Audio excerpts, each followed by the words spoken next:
Hello everyone! Welcome po sa aking YouTube channel. Welcome back po sa panonood at sa pakikinig dito sa aking channel.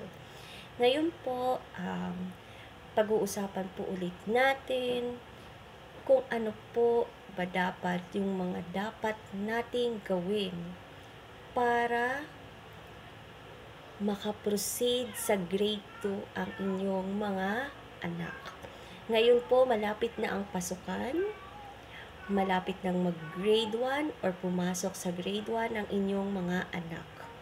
Okay.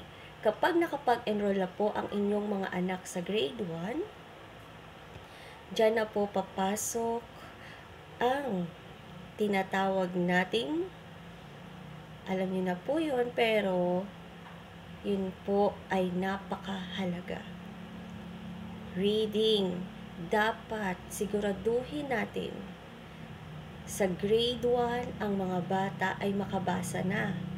Ngayon, kailangan po ba na makabasa ang inyong mga anak sa grade 1 bago makapasok or makaproceed sa grade 2? Yes, of course po mga mommies.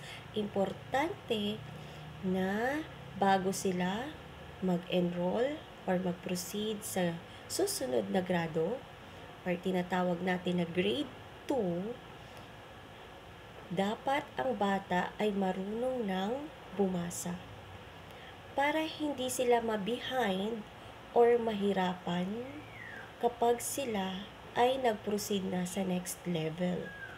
Kaya dapat pagpasok nila sa grade 1, gawin na natin yung best natin as parent pagdating sa follow-up. Of course, nandyan ang teacher, nandyan ang mga guro na nagtuturo, mga magagaling na teacher na nagsisipag para mapabasa ang ating mga anak or ang inyong mga anak.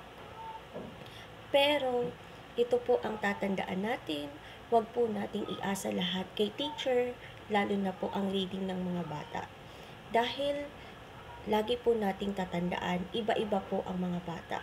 May bata na mabilis matuto at may bata naman na kailangan ng masusing pag-follow up, lalong-lalo na po sa bahay. Dahil may bata po na kahit anong galing ng teacher, kapag ang bata ay exposed sa gadgets, more on play, no time para mag-aral sa bahay, possible na pwede niyang makalimutan kung ano man yung inaral niya sa school. Kaya, kailangan natin silang tanungin kung ano yung napag-aralan nila sa eskwelahan at pwede niyo ulit silang i-follow up sa paggawa ng assignments, sa pag-review ng mga lessons nila or kung ano man ang mga ginawa nila sa school na naisulat nila sa papers or sa kanilang mga notebook. Kaya, kung gusto niyo makabasa ang inyong mga anak, magkaroon kayo ng teamwork as parent and ng iyong teacher para months or weeks mapapabasa nyo agad ang inyong mga anak at wala na kayong ipag-worry pa na hindi makakapag-grade 2 ang inyong mga anak. Kaya, pagpasok pa lang ng pagpasok ng grade 1, please help our children. Kahit anong busy natin as parent, obligation natin yan na bigyan ng oras ang ating mga anak at least 15 minutes, okay? Dahil naiintindihan po kayo ng teacher kung gaano kayo ka-busy. At least bigyan nyo lang po ng 15 minutes kahit hindi everyday or kung sino man po ang available sa inyong bahay na pwedeng tumingin sa inyong mga anak.